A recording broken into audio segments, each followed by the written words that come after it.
বিএনপির ভারপ্রাপ্ত চেয়ারম্যান জনাব তারেক রহমানের দেশনায়ক তারেক রহমানের সম্মতিতে আমার এই চিরি প্রত্যাহার করার সিদ্ধান্ত নেওয়া হয়েছে। মনক্ষুণ্ণ হয়েছে, I am sorry for that. আমি সরি বলেছি, তাদেরকে বলছি সরি ফর দ্যাট। ভোটে জিতলাম কেন, জেতার পরে চেয়ারে বসলাম কেন, এটাই হলো অপরাধ ছিল। সেই চিঠিটা গতকাল প্রত্যাহার করেছে, চিঠিটার কপি এখানে আছে, অব্যাহতিপত্র।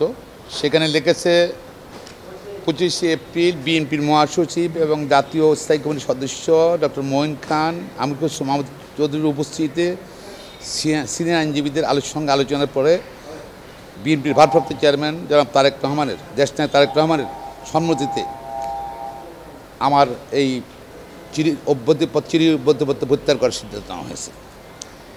আমি কৃতজ্ঞতা জানাচ্ছি বিএনপির চেয়ারপারসন 3 বারের প্রধানমন্ত্রী বেগম খালেদা জিয়াকে, কৃতজ্ঞতা জানাচ্ছি বিএনপির ভারপ্রাপ্ত চেয়ারম্যান জনাব তারেক রহমানকে,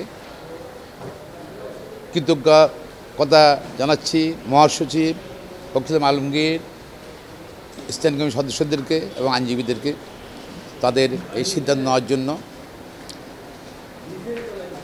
এবং আমি আরও ধন্যবাদ জানাচ্ছি এই কয়দিন সারা দেশের আইনজীবীরা, সুপ্রিম আইনজীবীরা যারা আমার পাশে ছিলেন।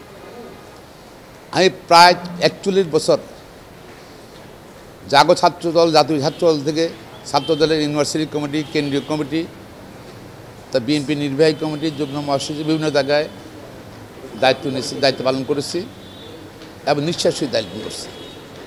আমি মনে করি তাদের এই সিদ্ধান্তে আমাকে আরও উৎসাহিত করবে, দলের জন্য, শহীদের আদর্শ বাস্তবায়নের জন্য এবং